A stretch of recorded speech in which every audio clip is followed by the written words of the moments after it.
A vida de Jorge Messias não anda nada fácil.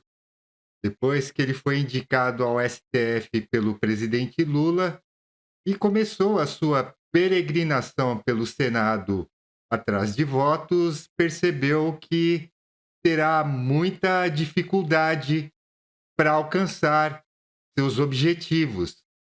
Eu sou Ricardo Maluf e esse é o Boletim Estação Notícia. Se você gosta desse tipo de conteúdo, curta, compartilhe e inscreva-se no canal. Vamos entender melhor essa história aqui, ó. Revista Oeste. Senadores resistem a Messias apesar de endosso de ministros do STF. Aquele dando aquele rolezinho básico no Senado atrás de votos. Ministro, como o senhor tem sentido o clima de conversa? Muito bom, muito bom, muito receptivo. Eu trabalhei muito tempo no Senado, é a minha segunda casa. Então aqui eu me sinto muito bem aqui no Senado, conheço então, Os senadores têm feito alguma observação específica em relação as conversas são muito boas, são muito fluidas. Eu estou me sentindo muito acolhido na casa. Os senadores estão te perguntando sua posição sobre emenda? A minha posição sobre emenda ela é pública nos autos. o senhor tem feito um adiamento da votação? Não cabe a mim essa discussão. Obrigado. Senador Elisiane. Vou. Você vai falar com o Alcolumbre? Uai, tô querendo falar com ele, gosto muito do presidente da vida. E ele tá querendo falar com o senhor? Uai, no momento certo ele vai me atender, tô trabalhando. Com quem o senhor já se O Alcolumbre é uma das pedras no caminho de Jorge Messias rumo ao STF. E eu vou te contar quais são as outras pedras no caminho de Jorge Messias. Opa, Messias. Space Liberdade. Nunes Marques e André Mendonça têm ligado para senadores para pedir voto a favor de Jorge Messias, dizendo que ele não é militante e tem perfil técnico e religioso. Essa é a desculpinha, né? Que ele é religioso e não é militante, mas ele é a favor do aborto, de outras cositas aí que são a cara da esquerda. Agora eu mostro para você entrevista com o senador Rogério Marinho, dizendo que a CPMI do INSS é outra pedra no sapato de Jorge Messias. Dá uma olhadinha. Há um anúncio do presidente que nós votaríamos hoje, né? Inclusive aqueles onde não há consenso entre o governo e a oposição. Vamos aguardar a chegada do presidente. Essa convocação do Jorge Messias se dá porque foi mostrado publicamente que, desde abril de 2024, a AGU foi informada a respeito de descontos associativos irregulares, principalmente em estados do sul do país. Houve uma instalação de um procedimento interno na AGU e, ao final do mês de outubro de 2024, a própria Corregedoria orienta a suspensão dos ACTs, ou seja, dos acordos de cooperação técnica que existiam entre essas associações e o INSS. Essa recomendação foi corroborada e foi convalidada pelo secretário executivo da AGU, ou seja, claro, com o conhecimento do delegado, do advogado-geral da União, mas nada aconteceu e 6 meses depois, em maio de 2025, com a ação da Polícia Federal, houve a suspensão dos ACTs e esses 6 meses geraram um prejuízo para 8 milhões de brasileiros de quase 3 bilhões de reais. Na nossa opinião, é claro que houve prevaricação, né? Ou seja, o governo, no caso o ministro, precisa explicar como é que ele sabia dessas graves irregularidades e não tomou medidas no sentido de coibi-las ou de investigá-las de forma adequada. E essa convocação se dá por esse motivo. Ele já está convidado, já houve aprovação aqui do convite a ele, só que ele até agora não marcou a sua vinda, por isso a necessidade de uma convocação. Ó, eu vou te mostrar aqui, parece que essa pedra, pelo menos por enquanto, saiu do caminho de Jorge Messias. Rádio CBN. Governo consegue adiar votação de requerimentos para convocar Jorge Messias na CPMI do INSS. Daí é mais uma coisa que atrapalha os planos do advogado-geral da União. Aí a Daniela Lima, assessora especial do desgoverno, falando que o Jorge Messias não tem 41 votos no Senado rumo ao STF. Dá uma olhadinha.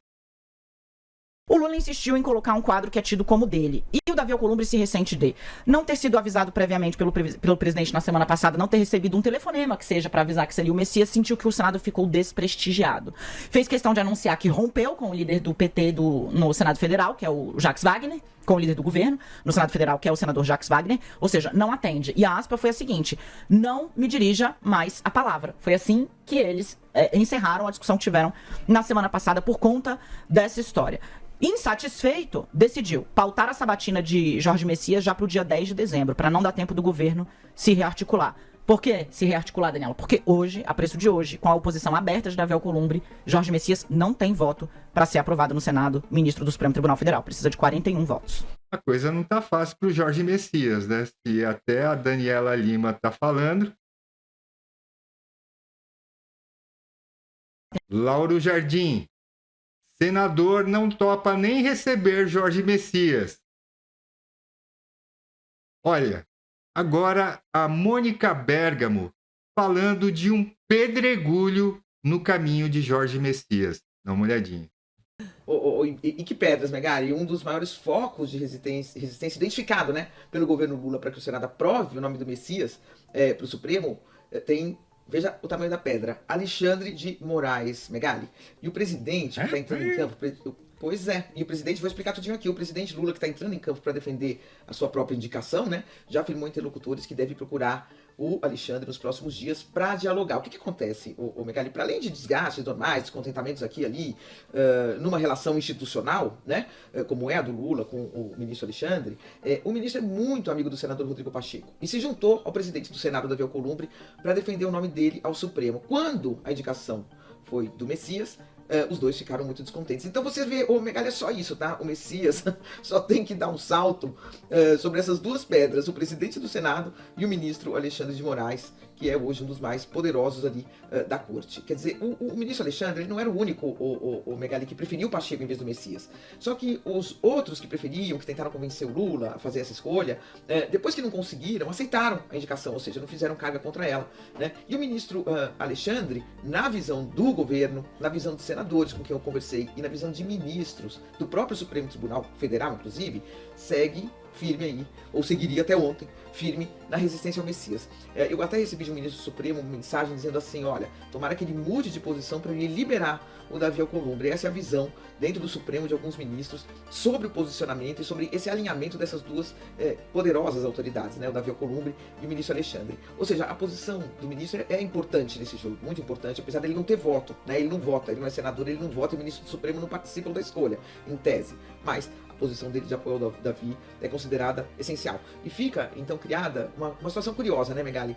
Uma junção muito momentânea entre o que o ministro Alexandre defende e o que bolsonaristas raiz defendem do Senado, né? O ministro quer derrotar o Lula para colocar um outro indicado no lugar. Os bolsonaristas querem derrotar o Lula simplesmente para criar uma crise institucional, para jogar o governo em uma crise. Mas o objetivo primeiro, inicial, de derrubar o Messias é igual, é o mesmo.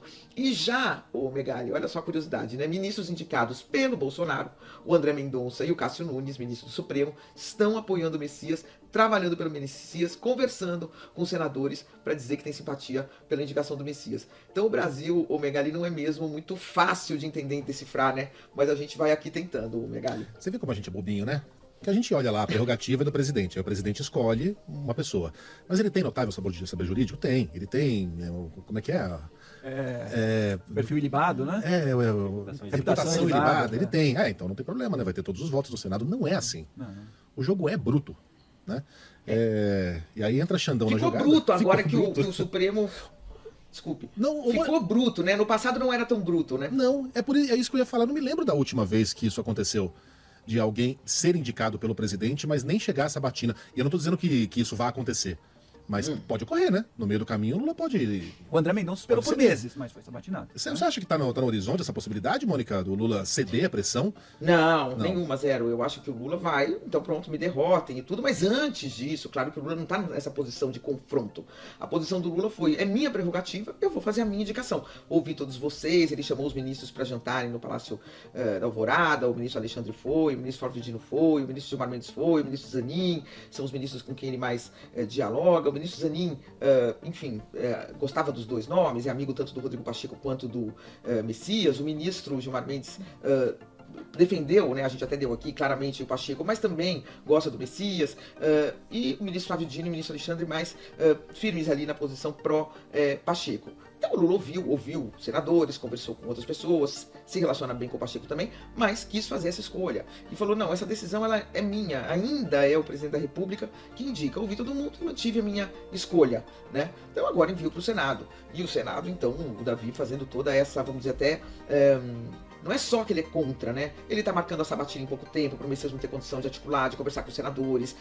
Ele tá praticamente impondo ali a sua visão. Mas, aí agora, vamos ver quem vai ter força, né? Se é ele, como presidente do Senado, que já tem muitos poderes e pode avançar nessa prerrogativa do Executivo, ou se o Executivo vai conseguir manter a sua prerrogativa e articular politicamente para vencer lá dentro, o Megali. Olha, vou ser sincero com vocês, eu nunca tinha visto uma resistência tão grande a um indicado. Tá bem difícil a vida dele. Aí o Messias, na sua via sacra, se sentindo um rockstar, falou com a imprensa lá no Senado. Estou vindo todos os dias ao Senado, tenho procurado conversar com todos os senadores. Hoje eu estarei com o relator indicado pelo presidente Otto Alencar, da CCJ, o presidente da CCJ, o relator Weberton Rocha, e a minha expectativa é continuar o meu trabalho da forma como eu sempre me portei a vida inteira, com muita fé, com muita humildade, apresentando o meu trabalho, apresentando o meu currículo. E eu sempre repito, eu tenho muito respeito por este parlamento, pelo Senado Federal. Trabalhei 4 anos, transitei muito por esses corredores e quero ter, como estou tendo, a oportunidade de conversar com todas as senadoras e os senadores da República. Eu estou muito tranquilo, tenho sido muito bem recebido pelas senadoras e pelos senadores. O clima é um clima de uma recepção muito respeitosa. Estão todos muito atentos a me ouvir e a compreender a minha trajetória. E é isso, nós vamos continuar o nosso trabalho. Eu gostaria mesmo de procurar e ter a oportunidade de conversar com todos os senadores. Todo esse processo eu estou dando o melhor de mim e tenho com Deus a confiança de que nós vamos ter a oportunidade de nos apresentar e mostrar o nosso trabalho, mostrar a nossa trajetória, mostrar o nosso currículo, o nosso pensamento. E é um processo natural de diálogo, de entendimento. E eu estou em paz. Jorge Messias precisa de 41 votos, mas a coisa não está muito fácil para o seu lado, porque a oposição vem de Davi Alcolumbre, Cláudio Humberto. Só piora. Para piorar a vida de Jorge Messias no Senado, que tenta uma vaga no STF, a tese de doutorado do indicado de Lula foi a defesa do ativismo judicial como parte da institucionalidade brasileira. Messias. Aí fica difícil, né? Defender aborto, ativismo judicial, aí fica difícil, né? Obrigado por assistir o vídeo até o final.